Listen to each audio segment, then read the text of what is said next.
একজন চেয়ারম্যানকে যে এই এলাকার মধ্যে 2000 ভোটার সবাই ভোট দিয়ে আপনারে নির্বাচিত করছে। এখন এই এলাকার মধ্যে আমাদের 20 রকমের কাজ দরকার। কিছু লোক দরকার রিক্সা চালাবে, কিছু লোক দরকার যারা দোকানদারি করবে, কিছু লোক দরকার যারা টয়লেট বাথরুম সাফ করবে, কিছু লোক দরকার যারা জুতা ছিলাবে, কিছু লোক দরকার যারা অফিস আদালত করবে, কিছু লোক দরকার যারা শিক্ষা প্রতিষ্ঠান চালাবে। এখন আমনে চেয়ারম্যান, আমনে ভাগ করে দেন কে কোনটা করত। রিক্সা চালাইতো কে আর জুতা সিলাইতো কে, আমনে ঠিক করে দেন। তো চেয়ারম্যান যদি এটা ঠিক করতে বসে তো যার নামে প্রথম লিখবে যে তুমি রিক্সা চালাইবা, এতে কি বলবো কি আমি কি ভোট অর্ধেক দিছি বেটা, আমার পয়লা রিক্সাটা আমার কান্দে দিলা, আমার একটা প্রাইভেট কার দিতে না। তাহলে চেয়ারম্যানের 5 বছর না 25 বছর যাবে গা এই কাজ বন্টন করে দিতে, এই পিডাপিডিতে তো এবার যান শেষ হয়ে যাবে। এলেমবিহীন আমল ভুলে ভরা। হাসরের ময়দানে গিয়ে দেখবেন কোনোটার কান নাই, কোনোটার হাত নাই, কোনোটার পাও নাই, কড়ি ভাঙ্গা, ঠ্যাং ভাঙ্গা, মাথা ভাঙ্গা। তার মানে আমল তো করছেন, আপনি তো মনে করছেন আপনি 5 ওয়াক্ত নামাজ পড়ছেন, কিন্তু কোনোটার রুকু হয় নাই, কোনোটার সেজদা হয় নাই, কোনোটার ওযু ঠিক মতো হয় নাই, ফলে যথাযথ নেকি অর্জন হয় নাই, অর্জন হয় নাই। এই জন্য ইলম জরুরি, ইলম জরুরি। আল্লাহ পাক রব্বুল আলামিন সর্বপ্রথম ইলমের কথা বলছে, ফা'লাম আন্নাহু লা ইলাহা ইল্লাহু। এই কথার ইলম অর্জন করো যে আল্লাহ ছাড়া আর কোনো ইলাহ নাই। তার মানে কালেমায়ে তাওহীদের জন্য, ঈমানের জন্য ইলম জরুরি, ইবাদতের জন্য ইলম জরুরি। আমি কি বিষয়ের ঈমান অর্জন করব আর আমার ঈমান কি বিষয়ে ক্ষতিগ্রস্ত হবে, এটার জন্য আমার ইলম লাগবে।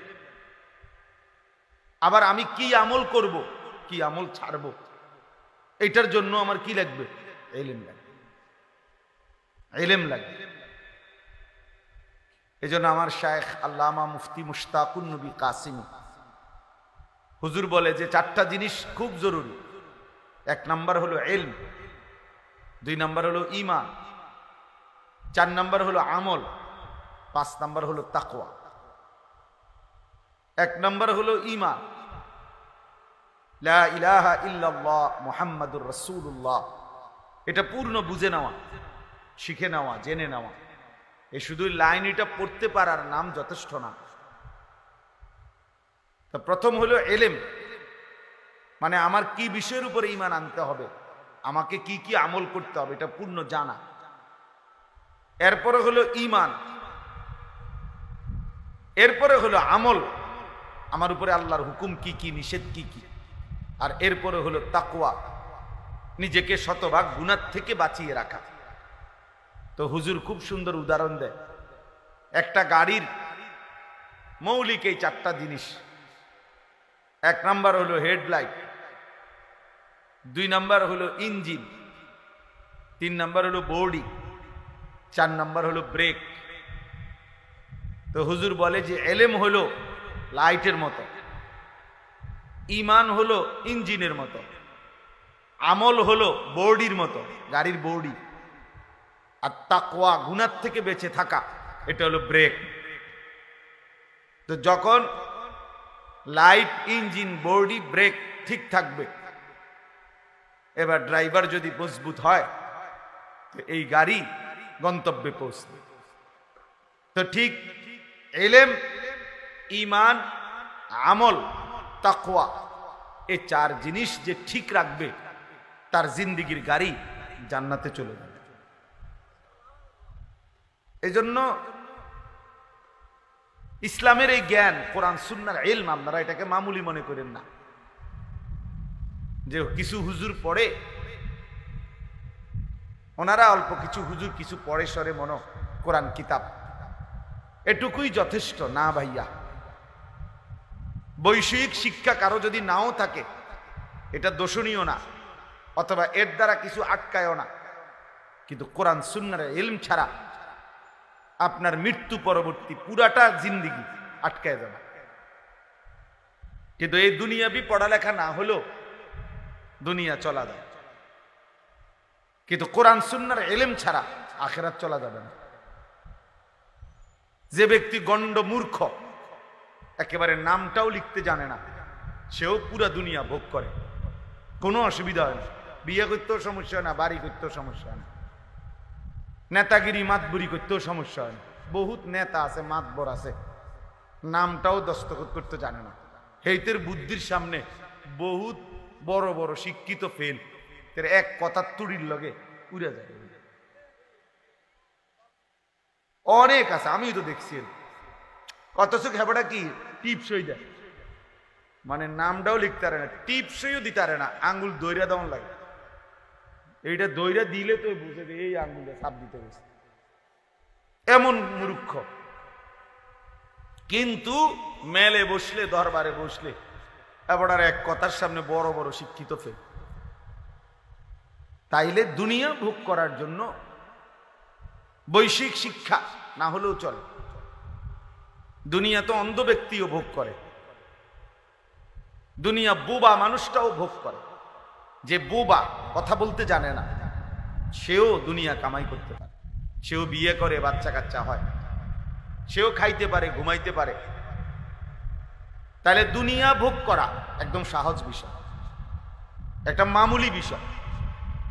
আপনি এত বুদ্ধি খাটাইয়া, এত পড়ালেখা করে, এত কিছু কইরা আপনি যেই ভাত মাছ খান, যেই চাল ডাল খান, সে মূর্খ মানুষ এড়িয়ে খায়। তাইলে আর আহামরি কি অর্জন হলো? অতিরিক্ত কি? অতিরিক্ত কি? এই জন্য এটা মনে রাখতে হবে, দুনিয়া এমনি ভোগ করা যায়। আল্লাহ তাআলা কোরআনুল কারীমের মধ্যে বলছেন,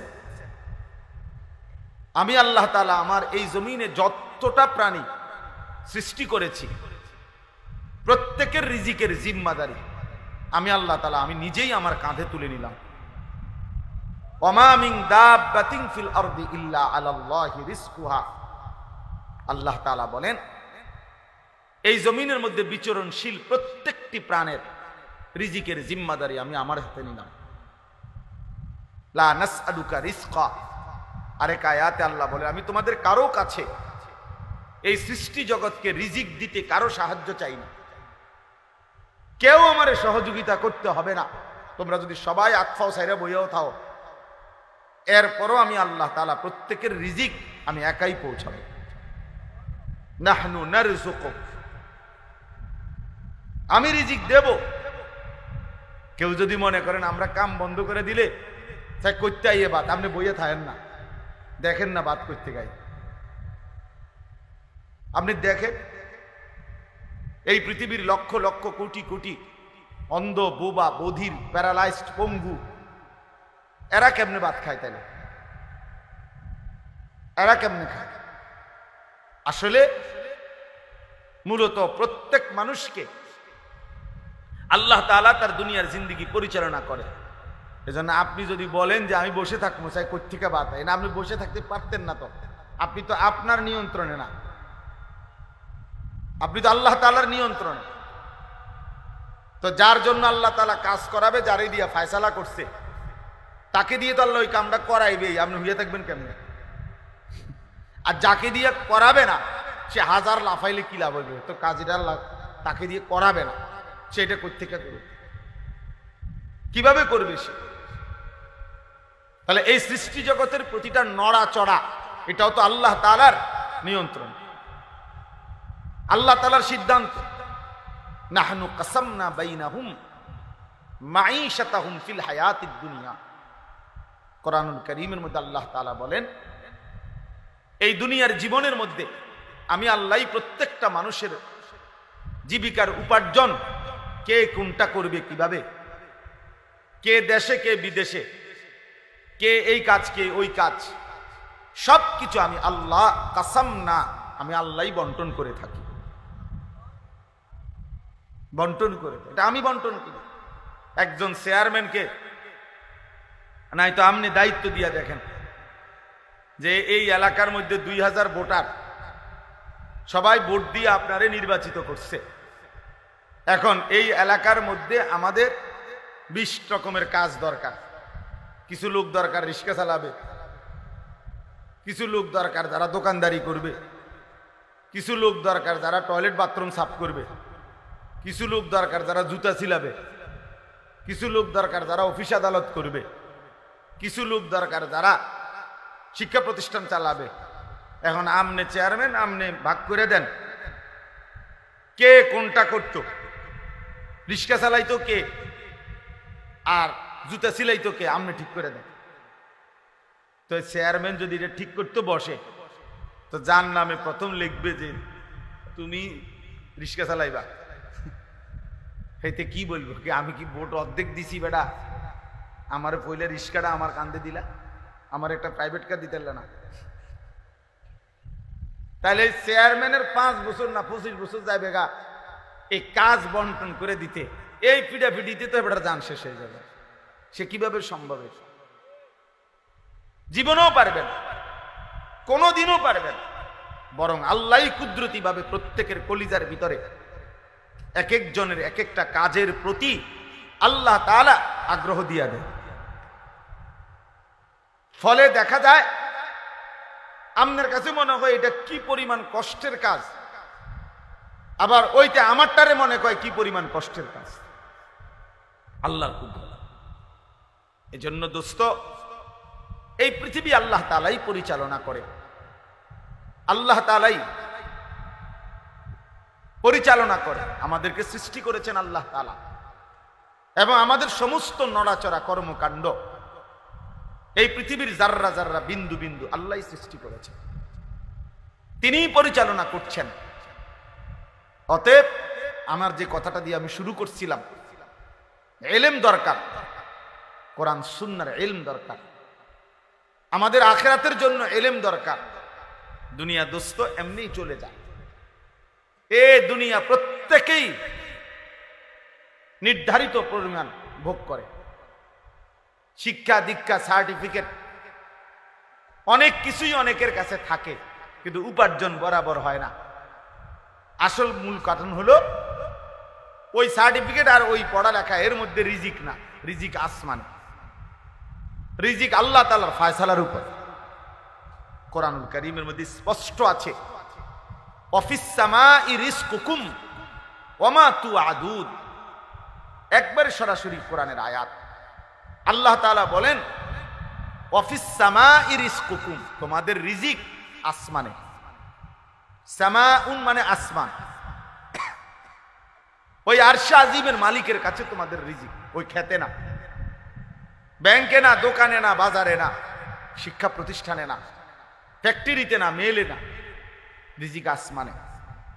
ওমা তুআদুন, এবং তোমাদেরকে দুনিয়ায় যা কিছু দেওয়ার ওয়াদা করা হয়েছে সব কিছুর ফয়সালা আসমান। কোথায় বলেন? আসমানে ফয়সালা। অফিস সামা। ঈমান বহুত জরুরি ভাইয়া।